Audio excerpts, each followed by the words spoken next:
Bismillahirrahmanirrahim. Assalamualaikum warahmatullahi wabarakatuh.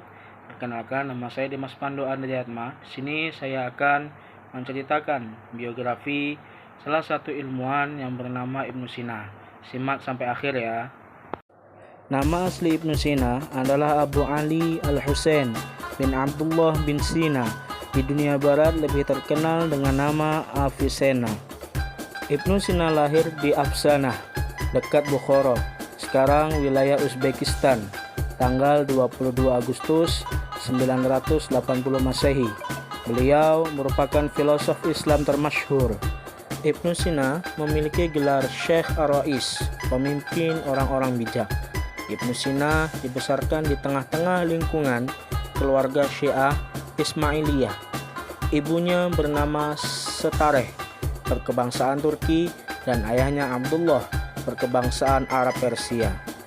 Ayah Ibnu Sina merupakan sarjana asal Khorasan, Afghanistan, dan bekerja sebagai pegawai pemerintahan dinasti Samaniyah, dinasti yang berinduk pada dinasti Abbasiyah di Baghdad. Ibnu Sina memiliki saudara laki-laki bernama Mahmud.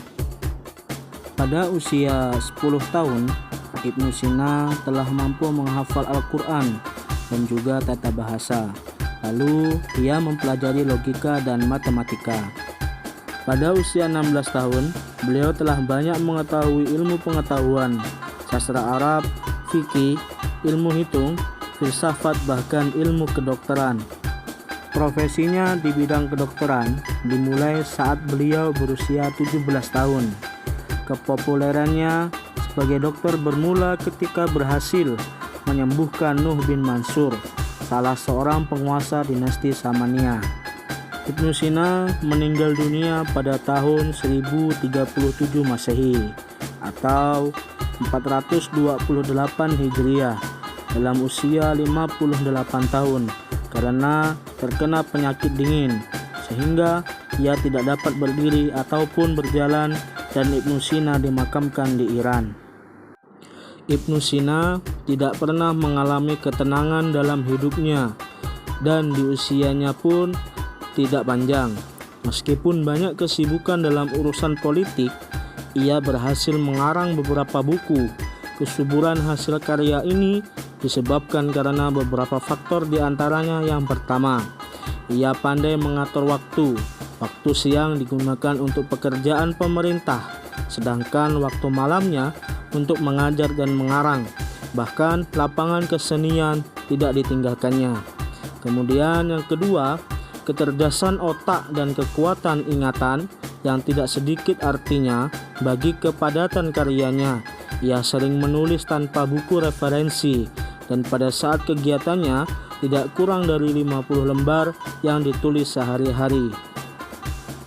Karya tulis Ibnu Sina kurang lebih 250 buku. Di antaranya yang pertama, Asy-Syifa.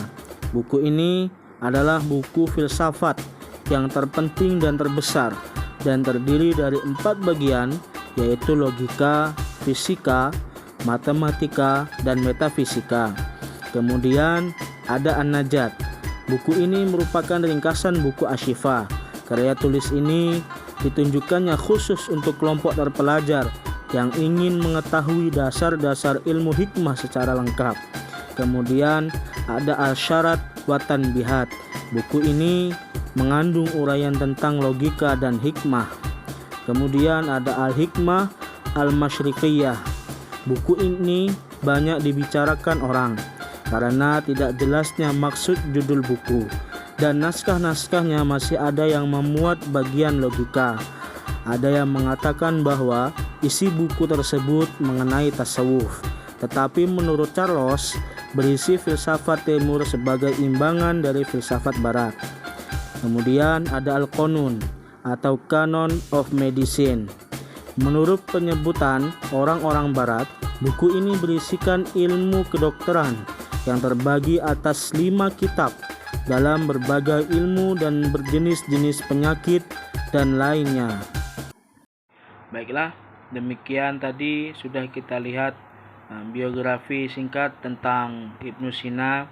Saya Dimas Pandu Andriatma Mohon maaf jika banyak kekurangan dan kesalahan dalam menyampaikan materi. Untuk mendukung daripada channel ini, jangan lupa subscribe, like, and comment. Saya Dimas Pandu Andiratma, mohon undur diri. Wallahu muwaffiq ila aqwamit thoriq. Ihdinas siratal mustaqim.